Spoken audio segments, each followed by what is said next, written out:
The Dualitists, or the Death Doom of the Double Born, by Bram Stoker. Chapter 3. Rumors of Wars. Harry Murford and Tommy Santon lived in the same range of villas as Ephraim Bubb. Harry's parents had taken up their abode in number 25.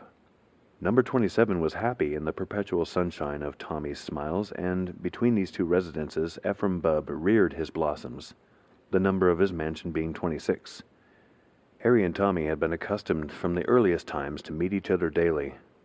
Their primal method of communication had been by the housetops, till their respective sires had been obliged to pay compensation to Bubb for damages to his roof and dormer windows, and from that time they had been forbidden by the home authorities to meet, whilst their mutual neighbor had taken the precaution of having his garden walls pebble-dashed and topped with broken glass to prevent their incursions.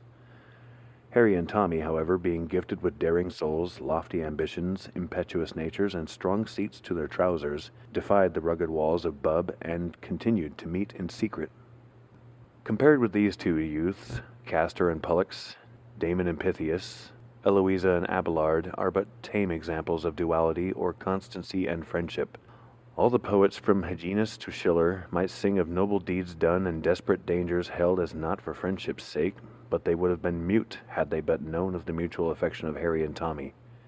Day by day, and often night by night, would these two brave the perils of nurse and father and mother, of whip and imprisonment, and hunger and thirst and solitude and darkness to meet together. What they discussed in secret none other knew. What deeds of darkness were perpetrated in their symposia none could tell. Alone they met, alone they remained, and alone they departed to their several abodes. There was in the garden of Bubb a summer house overgrown with trailing plants and surrounded by young poplars, which the fond father had planted on his children's natal day, and whose rapid growth he had proudly watched.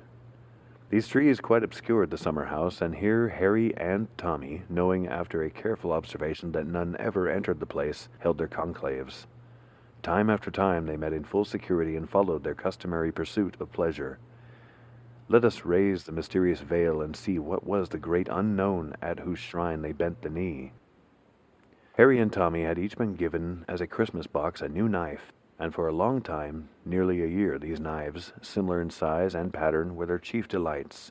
With them they cut and hacked in their respective homes all things which would not likely to be noticed, for the young gentlemen were wary and had no wish that their moments of pleasure should be atoned for by moments of pain.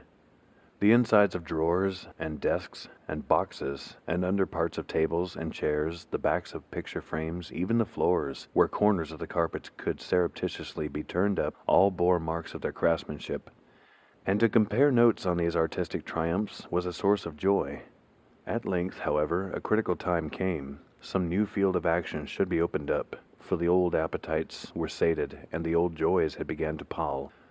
It was absolutely necessary that the existing schemes of destruction should be enlarged, and yet this could hardly be done without a terrible risk of discovery, for the limits of safety had long since been reached and passed. But, be the risk great or small, some new ground should be broken, some new joy found, for the old earth was barren, and the craving for pleasure was growing fiercer with each successive day. The crisis had come. Who could tell the issue?